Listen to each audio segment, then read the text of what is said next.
So as part of that, when Red Bull took over, we evaluated several different things. Red Bull obviously has its own idea how it would like to approach a stadium project and a stadium and make it look more like what they're familiar with, which is the European experience of football.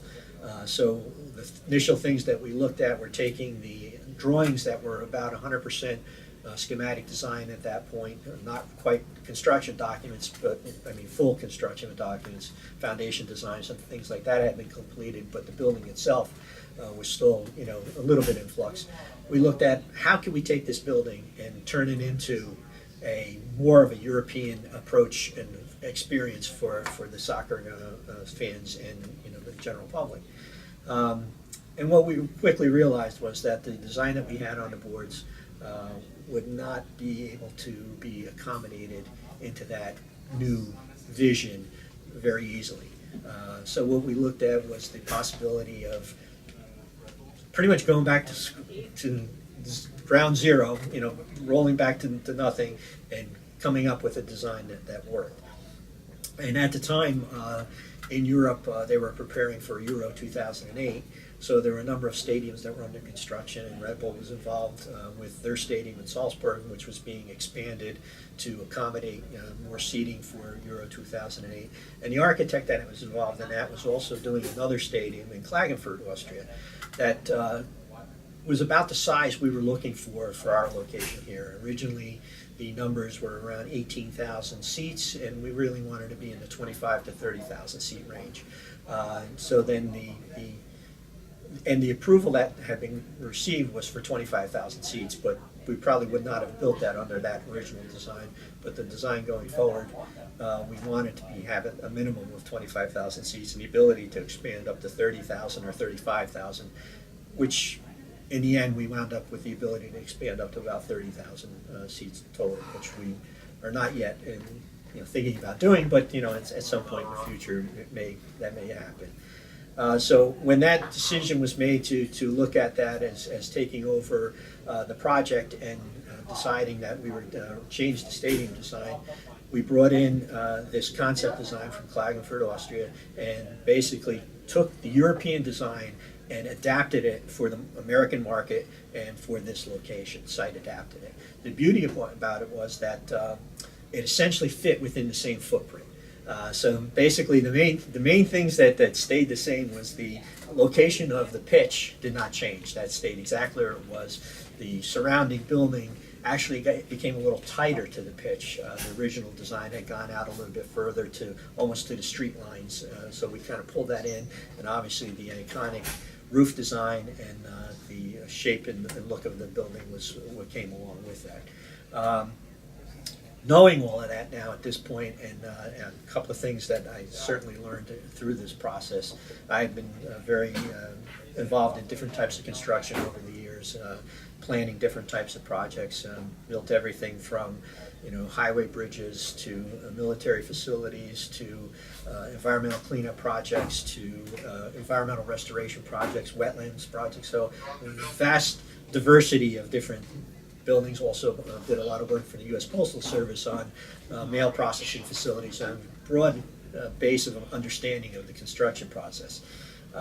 And that was great. It was wonderful, but the sporting industry is a little bit different. And the building itself has to meet the demands of a lot of different constituents. In certain facilities you have, things that, in a business sense, the operations people, the staff people and whatnot. But in a sporting facility, you have to have the team first, the operations staff second, the sales staff probably wants to be first as well, and then everything else that goes along with that. And then also the fact that you're bringing the general public into your building and as your guest, and they need to have a great experience while they're here. Because we changed the building, we did have to go back through the planning process. So with the town of Harrison, we had to go back to the planning board and go back through and get this building approved against the building that was previously approved for the site.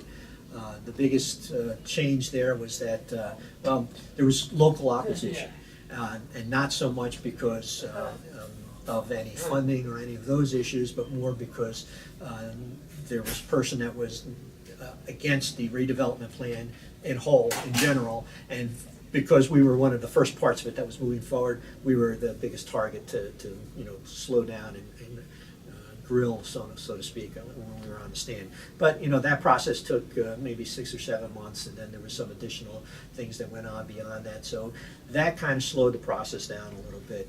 But our original intent was to open the building in July of 2009. And when we started looking at that, it didn't make a lot of sense to us to open in the middle of the season.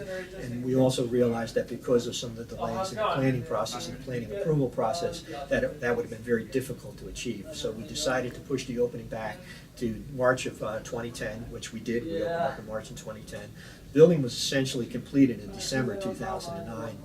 We had our certificates of occupancy ready to go in January of 2010, so we were at least 3 months ahead of time with everything. So everything flowed very well in that regard. And budget-wise, we came in actually about $5 million under our projected, our revised budget, I should say, because obviously this building was a little bit more expensive than the original design of the building. But we did come in under budget, so that was our shareholders very happy.